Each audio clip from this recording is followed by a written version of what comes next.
There's a kind of woman the world never sees coming. Not because she hides, but because the world decides what she is before she opens her mouth, and then spends years being wrong about it.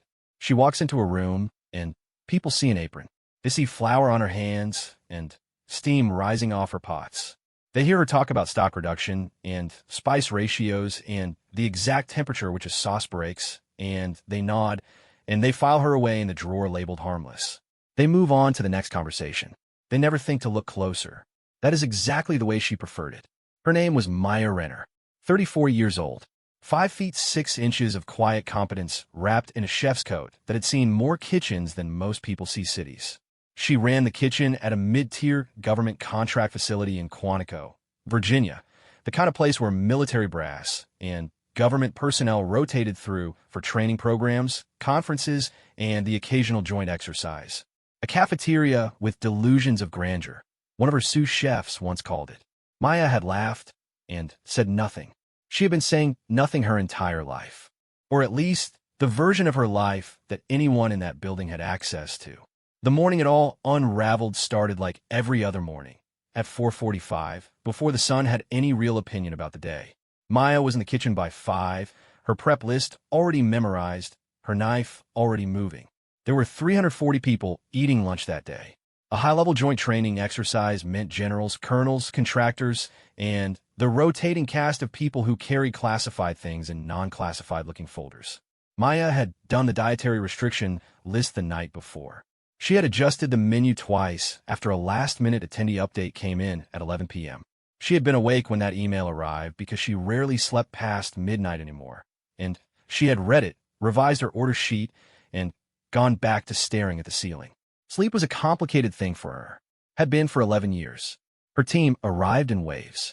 Darnell, her senior sous chef, came in at 5:30 with coffee for both of them and the energy of a man who had made peace with his life choices. He was 26, relentlessly cheerful, and the only person in the kitchen who never asked Maya about herself. She trusted him more than anyone she had worked with in 4 years at this facility. Sandra followed at 6, then the line cooks, then the dishwashers, then the controlled chaos of a production kitchen waking up to itself. By 7, it smelled like garlic and roasted chicken and something sweet from the pastry station. By 8, it smelled like work. Maya moved through her kitchen the way she moved through everything, efficiently, without wasted motion, without performance. She tasted, adjusted, directed, corrected.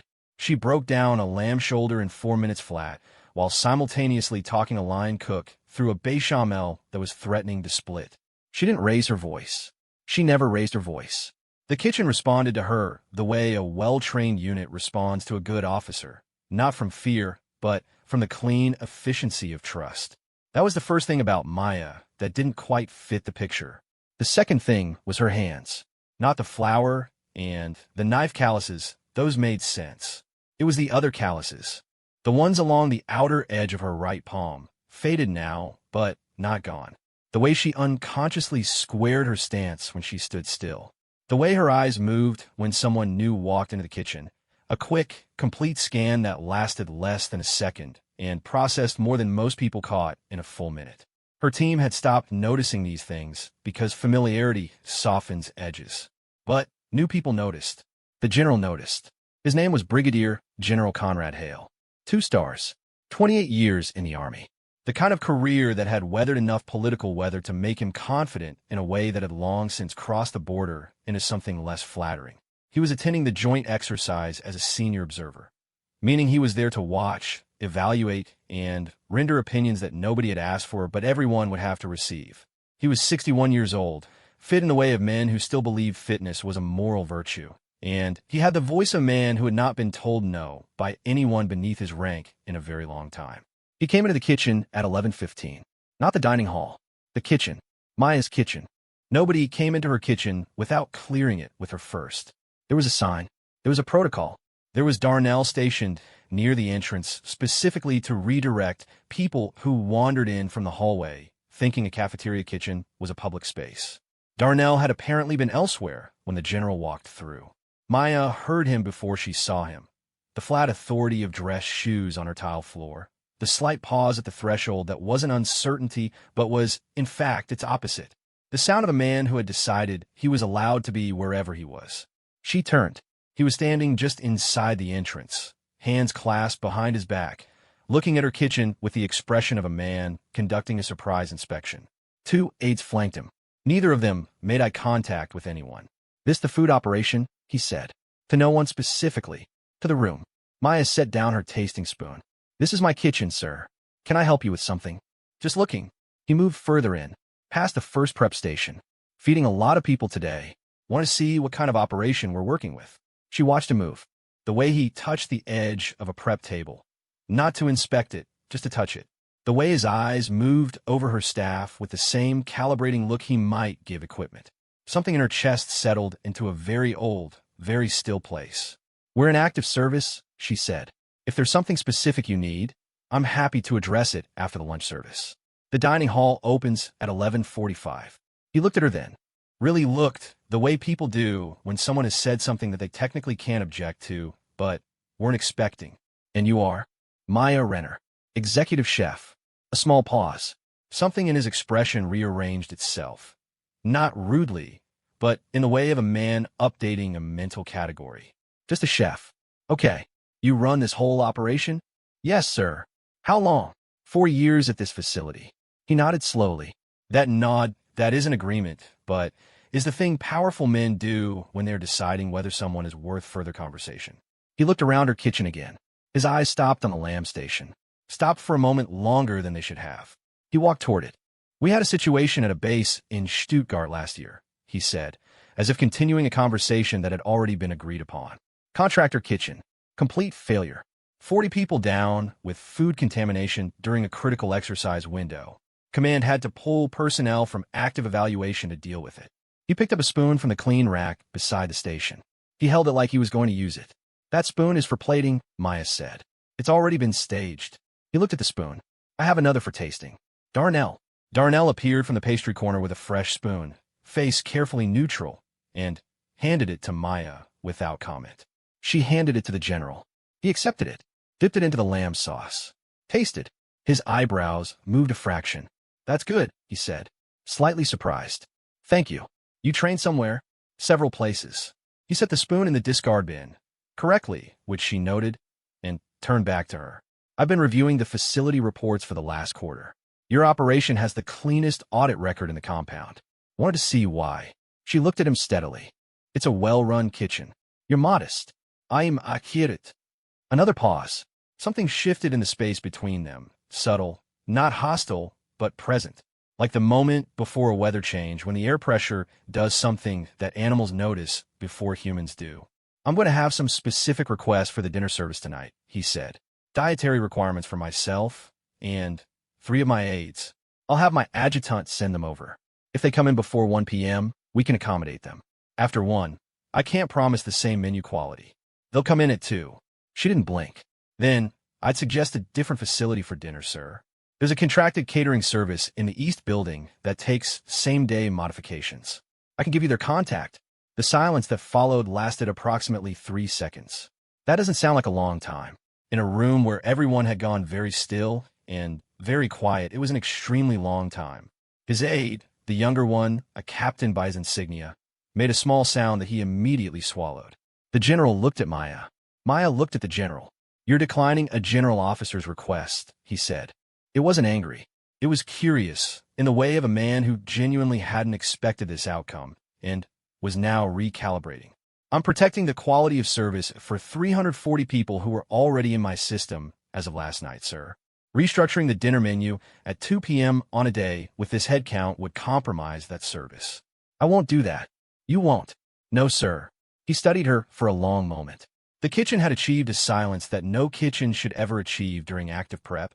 And then Darnell, bless him, deliberately dropped a hotel pan, which shattered the quiet and gave everyone permission to breathe again. The general's mouth did something that wasn't quite a smile. "I'll have the request in by 12:45, he said. "That works perfectly." He left. Both aides followed. The dress shoes receded down the hallway, and Maya turned back to her station, picked up her tasting spoon, and continued her sauce reduction without another word. The kitchen exhaled. "Chef," Sandra said, from somewhere behind the grill station. "Yeah." was that he's a guest in the facility, same as everyone else. How's that chicken looking? It looked fine. Everyone knew the chicken wasn't the point. Nobody said so. What nobody in that kitchen knew, what the general didn't know, what the facility director didn't know, what exactly 0 people on the compound had any reason to suspect, was that the woman who had just calmly redirected a 2-star general in her own kitchen had, 11 years prior, completed the most demanding military pipeline in the world. Not adjacent to it, not a supporting role, the actual thing. She had qualified. She had served.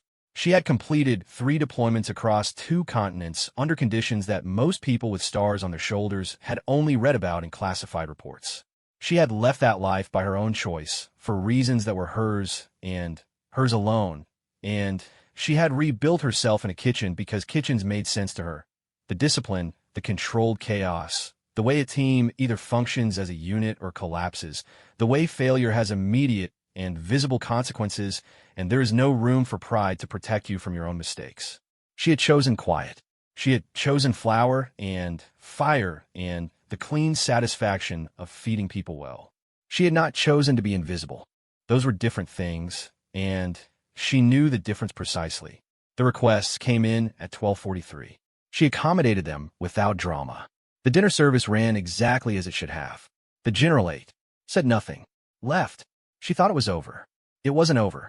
3 days later, she was called into the facility director's office and handed a piece of paper that changed the texture of everything.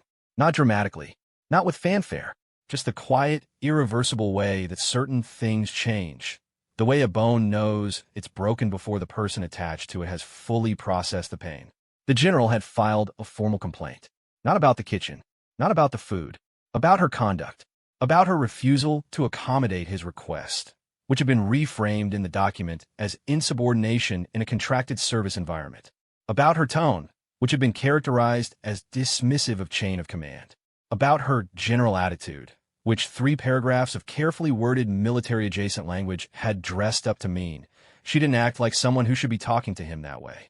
Maya read the document once. Slowly, set it on the director's desk. "What do you need from me?" she asked. The director, a civilian, 50s, the particular exhaustion of a man who had spent a career managing the spaces between institutions, looked at her over his glasses. "I need to understand what happened in your kitchen. I declined a last-minute modification request that would have compromised service for the existing headcount. I offer an alternative."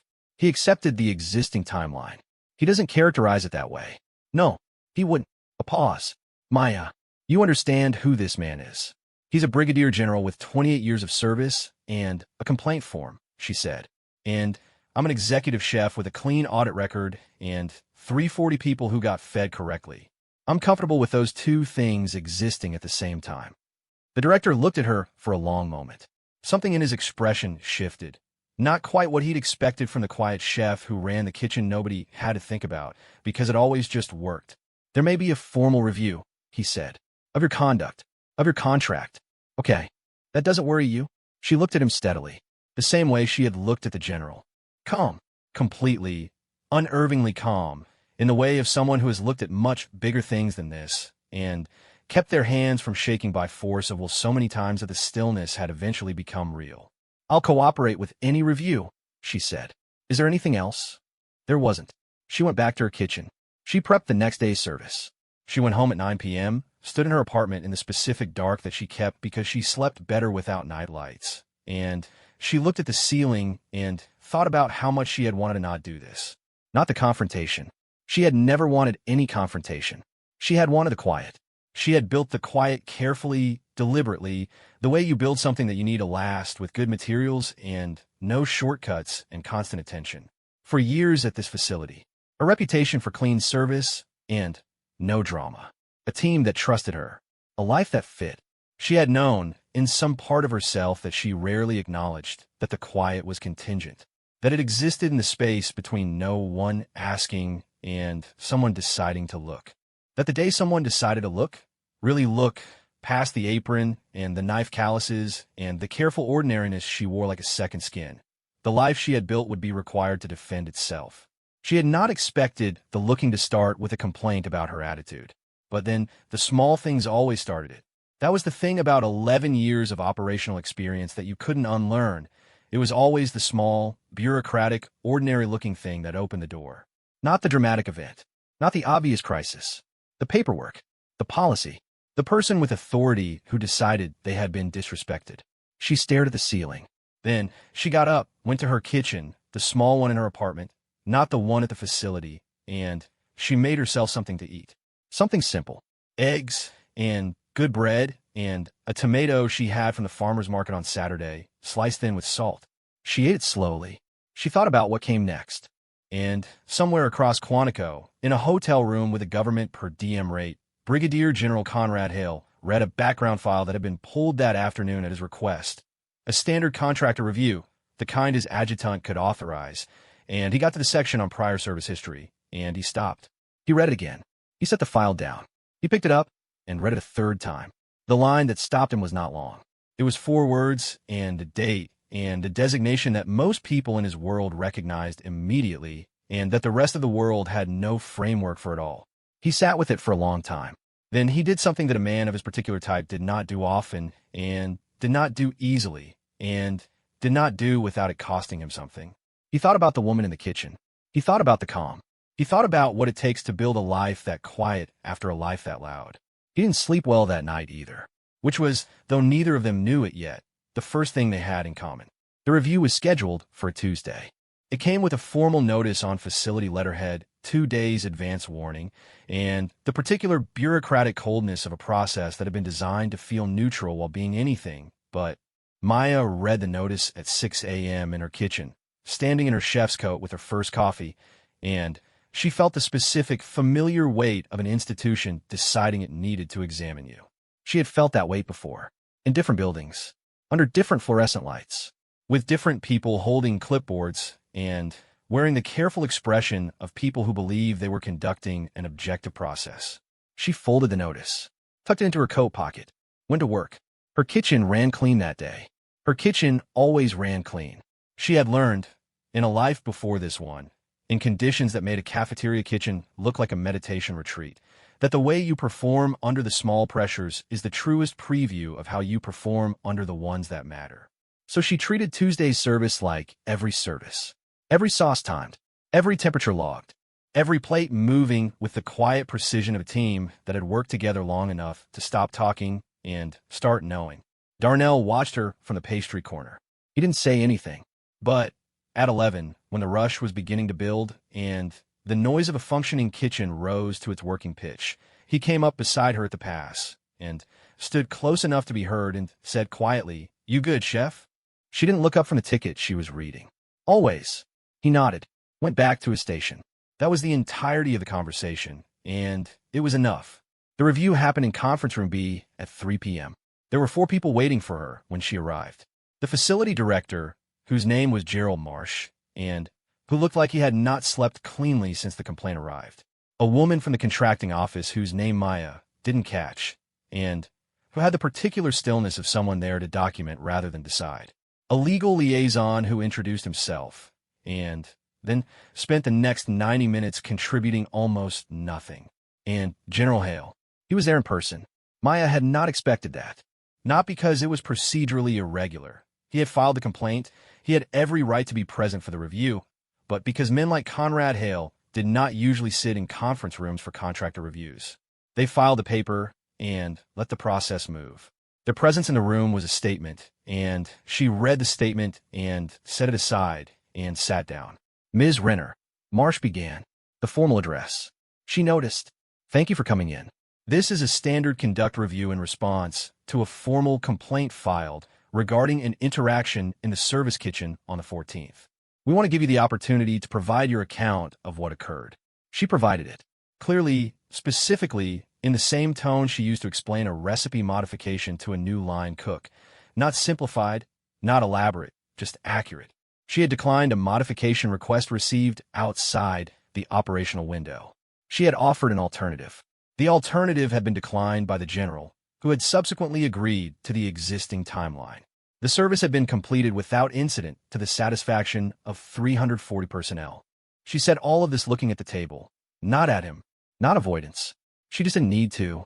When she finished, Marsh made a small sound that might have been acknowledgement, and Might have been the noise of a man who already knew how this ended and was just completing the paperwork to get there. The contracting woman wrote something, and then the general spoke. "I want to clarify something," he said. Maya looked at him. The complaint as filed was accurate regarding the sequence of events. He said this in the flat, precise way of a military man choosing words that cost him something. "My characterization of Ms. Renner's conduct as insubordinate was a pause, imprecise." Marsh blinked. The legal liaison looked up from his notepad for the first time. "The kitchen operates under a service protocol with established timelines," Hale continued. Ms. Renner applied those protocols. Her communication was direct. It was not disrespectful. Another pause. Shorter. "I was accustomed to a different kind of operating environment." The word insubordinate was not the correct word. The room sat with that for a moment. "Are you withdrawing the complaint?" Marsh asked.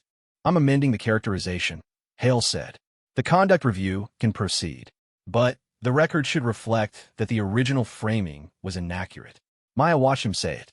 She had spent 11 years of one life, and for years of this one learning to read the difference between a tactical retreat and a genuine recalibration. They look similar from the outside. They feel different. The body tells you things the words don't. This was genuine. She didn't know what to do with that. The review concluded 20 minutes later with a formal note that no conduct violation had occurred and that her contract remained in full standing. Marsh shook her hand with the relief of a man who had expected a much harder afternoon. The legal liaison left without shaking anything. The contracting woman handed her a copy of the amended report. Hale stood when she stood. "Ms. Renner, you said it the way you say a name when you want to say something else, but haven't decided what it is yet. Could I have a few minutes?" It wasn't a question. Marsh and the contracting woman left with the practiced discretion of people who understood they were being asked to leave. The legal liaison had already gone. The door clicked shut. Maya stood on one side of the conference table. The general stood on the other. "I pulled your contractor file," he said. She was quiet. "Standard procedure. Reviewing personnel records is part of my evaluation role for this exercise." He said this in a way that was explaining the process without apologizing for it. She respected the distinction. "There's a gap in your employment history. 11 years.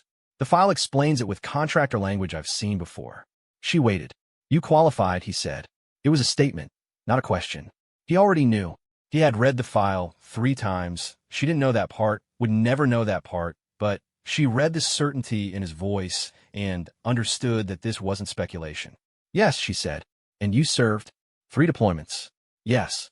He looked at her in the specific, recalibrating way of a man who thought he had understood something and is now discovering the depth of what he missed. "And now you run a kitchen." "Now I run a kitchen." "Why?" The word landed flat and honest, without judgment that she could detect. It wasn't "why would you waste that?" It wasn't the more condescending version, the one that several people over the years had managed to pack into the same 3 letters. It was genuine curiosity from a man who had spent his life in one institution and was trying to understand someone who had left one like it. "Because I wanted to," she said. It was the complete answer. She didn't add anything to it. He nodded slowly. "I filed that complaint because you talked to me the way someone talks to a peer," he said, "and I reacted the way I react when I forget what peer actually means." She looked at him. "Is that an apology?" "It's an explanation. I know the difference." "So do I." And then something she hadn't expected from this man, from this face, from that particular configuration of rank and posture and 28 years of institutional gravity. It's both. The silence that followed wasn't uncomfortable. It was the silence of 2 people updating their understanding of each other, which takes a different quality of quiet than the silence of 2 people who have nothing to say. "The lamb sauce was excellent," he said. "I know." Something that was almost a laugh moved across his face and didn't quite arrive. "Your team is well-trained. The kitchen runs like a unit. It is one." "I noticed." He paused. "I noticed that kind of thing." He said it simply, without import, and the simplicity of it was its own kind of acknowledgement. 2 people who had been trained to notice the same kinds of things in very different buildings, recognizing the fact of each other. She picked up her copy of the amended report from the table. "Was there anything else, General?" "Conrad," he said. She looked at him. "Conrad is fine. Off the record."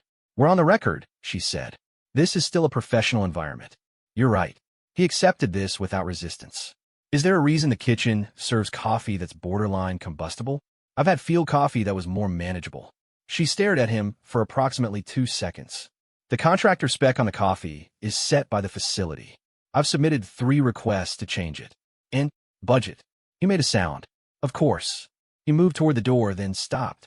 The facility is hosting a senior leadership dinner next month. 12 covers. High security clearance attendees. The current catering plan involves an outside contractor. Okay. I'd rather it didn't. She understood what he was saying. She took a moment before she responded. Send the guest list and dietary requirements to my office by the 1st of the month. No modifications after the 28th. Understood. He left.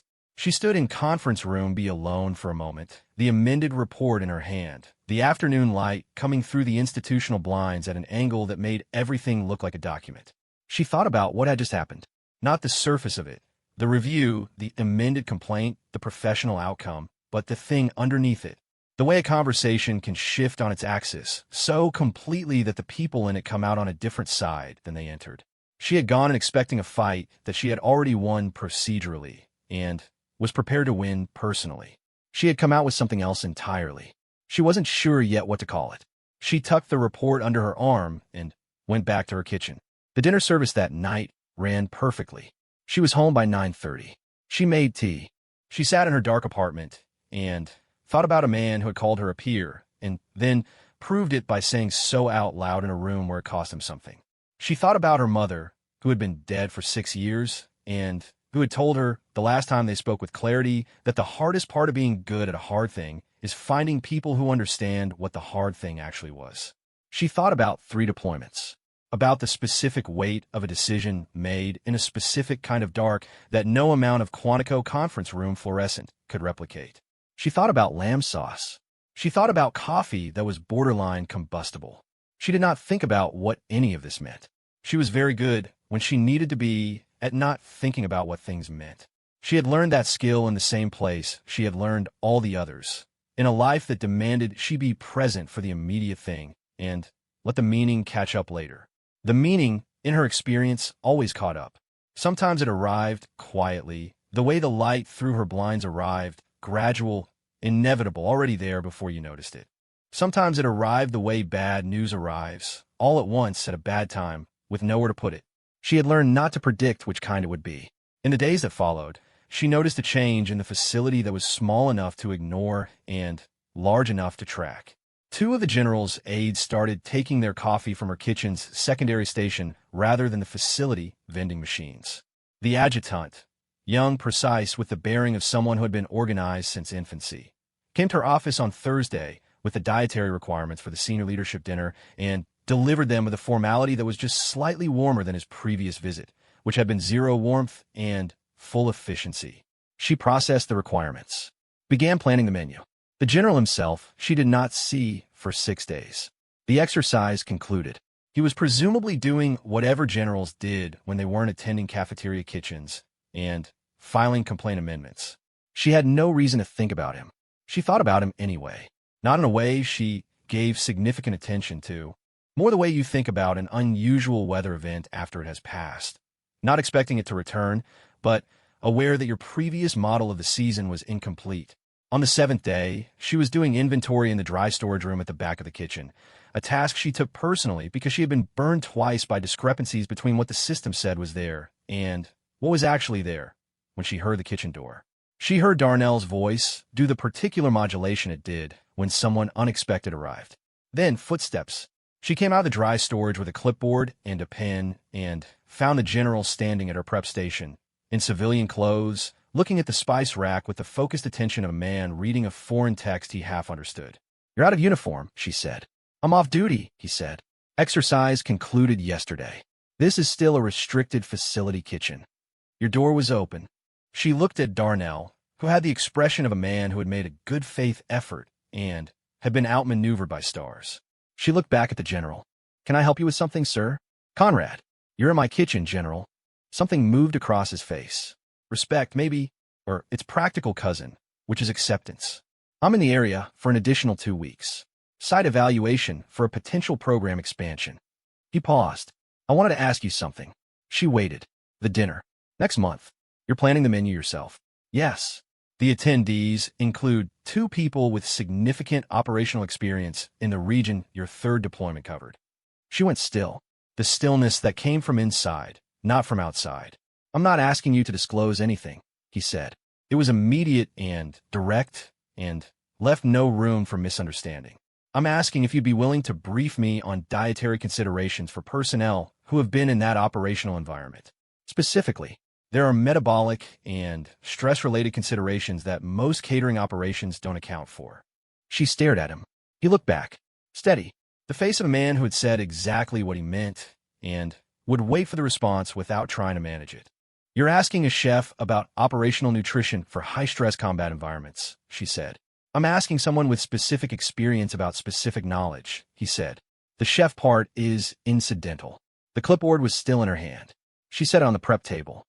She looked at the spice rack he had been studying, which was organized with a specificity that a casual observer would find excessive, grouped not just by cuisine family, but by heat tolerance and volatility, because temperature management was a variable she controlled in her kitchen with the same rigor she had once applied to very different variables. Sit down, she said. He looked for a chair. There's one by the dry storage. Darnell produced the chair from somewhere with the speed of a man who understood that producing the chair was the correct action and that questions were for later. The general sat.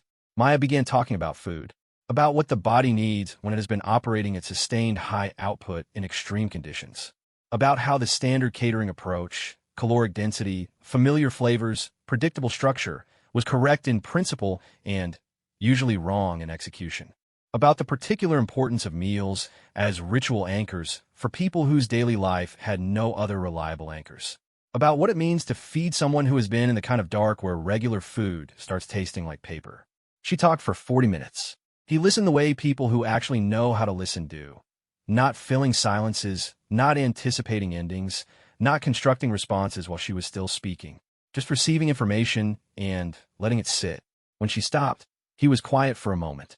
Then, he said, "You still think like an operator." "I think like a chef," she said. "They're the same structure." "No," he said, "they're not. Most chefs don't assess the room when they walk into it." "You noticed that." "I noticed the kind of thing," he said. The same words as before. A callback she hadn't expected. She recognized it for what it was, not manipulation, but connection.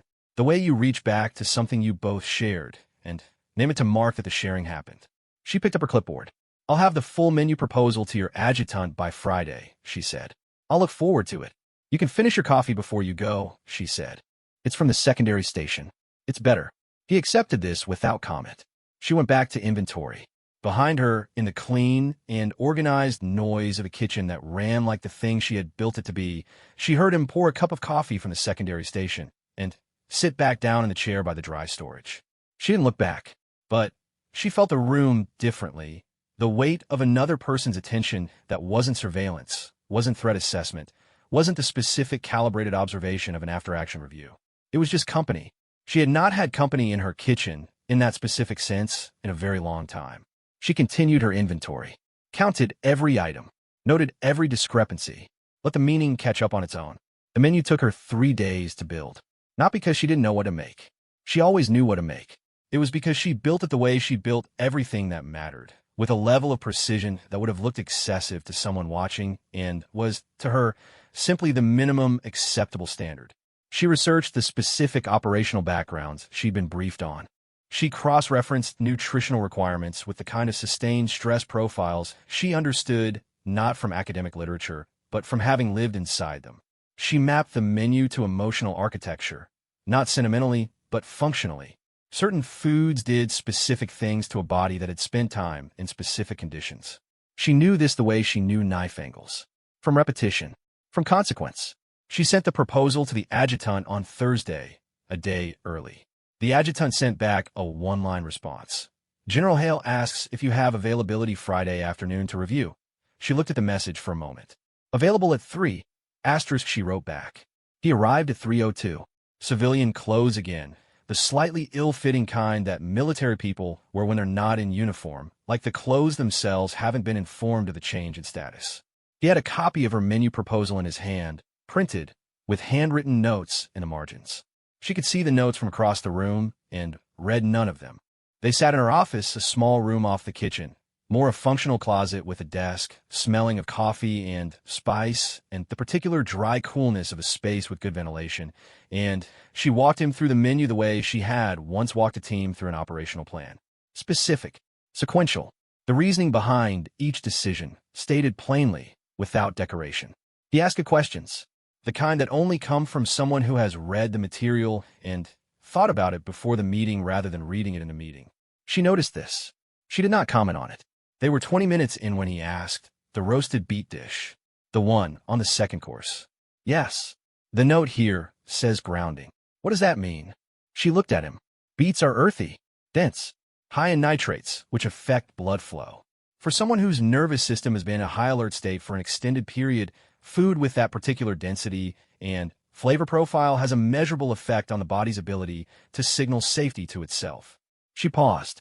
Grounding means the body starts to believe it's okay to stop scanning. He was quiet for a moment. You design food for the nervous system. I design food for people. The nervous system is part of the person. He made a small sound. Not agreement exactly. More the sound of a man adding something to an internal list. How long did it take you to develop this approach? The first 2 years out, and then continuously since. Out of the service. Yes. He looked at the menu proposal. Most people I've known who've left, they don't talk about it this precisely. Most people I've known who've left don't work in environments where they have to. She said it without edge. It was just accurate. Food is my medium. It's where the operational knowledge went. You channeled it. I used it. Channeling sounds passive. She looked at the desk. I made a decision about what to do with what I knew. A kitchen was the right container. He studied her. That calm, steady look she had cataloged by now. The way he looked at things he was trying to understand rather than the way he looked at things he was trying to categorize. She had learned the difference in the first 2 conversations. Can I ask what made you decide to leave?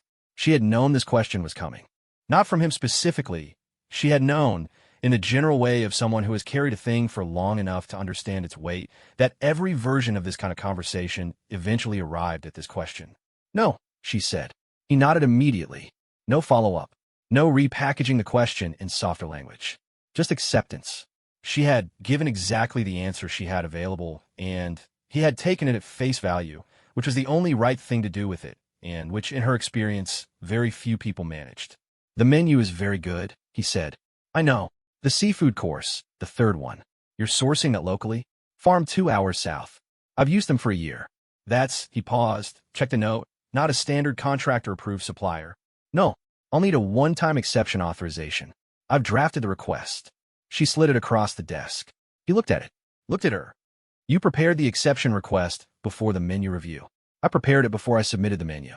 If the source wasn't approved, the dish needed to change.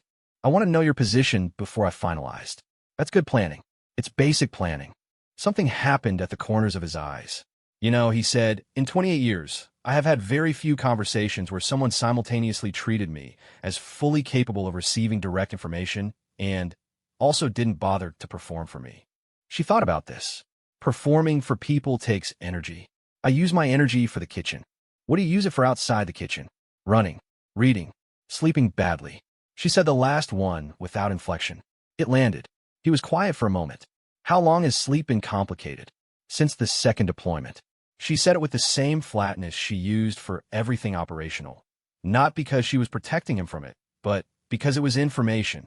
It had been information for 11 years, and she had long since stopped being surprised by its presence. Same, he said. One word. She looked at him. He was looking at the menu proposal.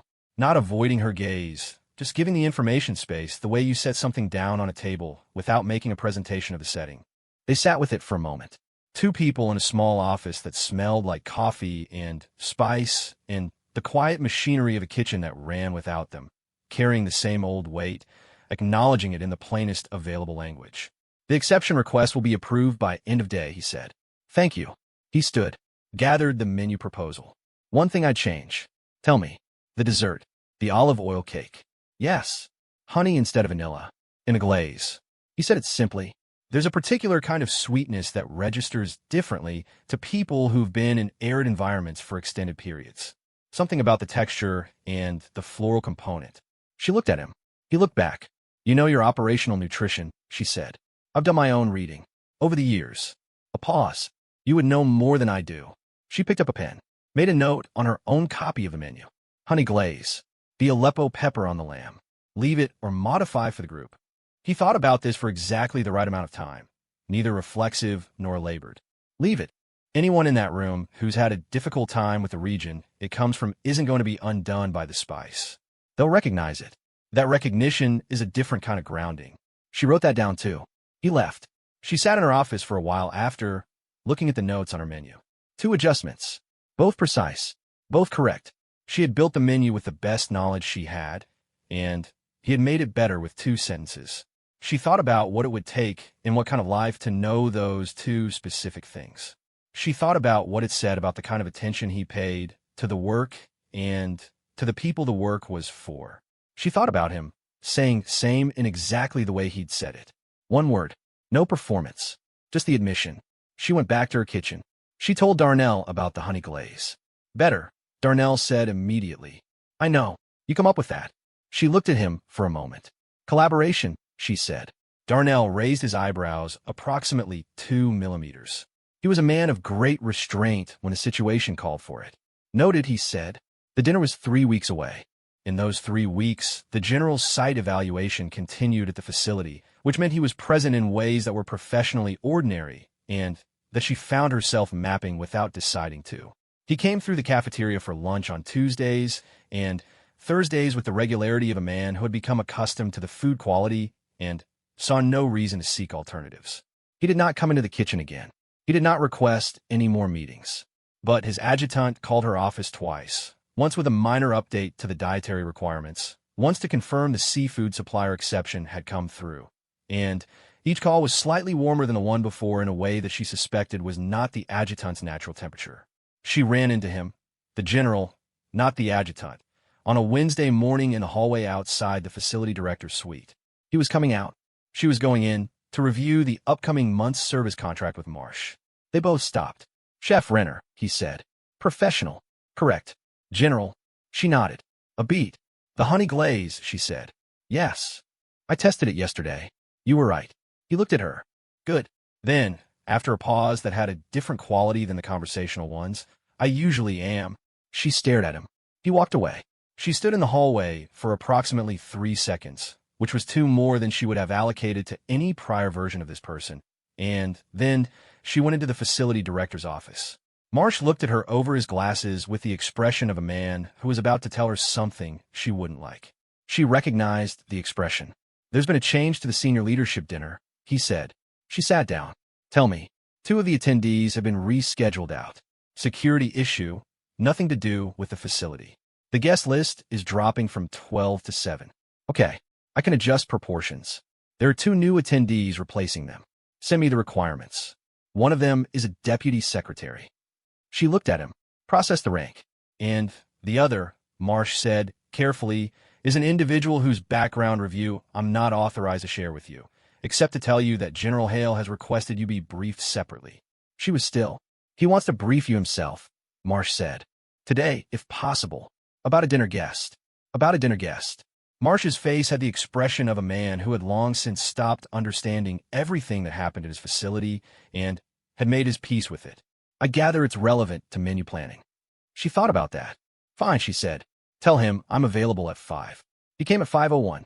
He sat down across from her desk, and he told her, in the measured, precise language of a man used to conveying classified information to cleared personnel, that the new attendee had spent 4 years in a facility that had done things to the human body's relationship to food that Maya, with her particular background, would understand without extensive explanation. She understood immediately. She asked 2 questions, both technical, both about timeline and duration. He answered both. She made notes. When she looked up, he was watching her process it, not intruding on the processing, just present for it. You know what you need to do, he said. Yes. Do you need anything for me to do it? She thought about this genuinely. No, I have what I need. He nodded. The individual knows nothing about the menu consideration. That's intentional. It would feel clinical, she said. I know. The food just needs to be right. They don't need to know it's right on purpose. He looked at her. That's the job, he said. That's always the job, she said. Nobody who sits down at a table I've built knows the half of what went into it. That's how it should be. He was quiet for a moment. You do this for all of them, he said. Not just the ones with complicated histories. Everyone has a complicated history, she said. I just usually have less information about it. He looked at her in a way that she was starting to be able to read.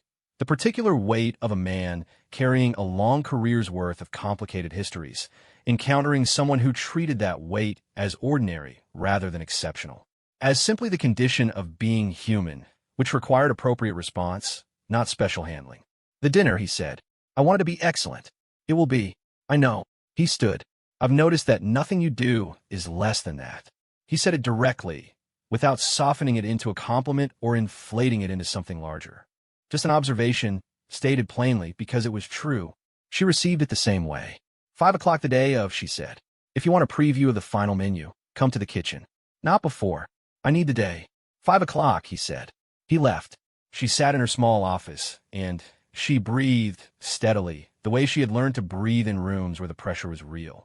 Not because this was that kind of room, but because the habit was good and the room in its way had earned it. She picked up her pen. She started building the new version of the menu. For 7 people, each of them carrying something. For a room that would have no idea how carefully it had been prepared for. For the particular unglamorous, essential act of feeding people well, which was, and had always been, the thing she was made for. She worked until midnight. The kitchen was quiet around her. The facility was asleep. Outside, somewhere in the compound, in a set of temporary quarters with government per diem furniture and a desk light still on, a man with 28 years of complicated history was reading a briefing file and probably not sleeping well. She didn't know that. She wouldn't have done anything differently if she had. She kept working,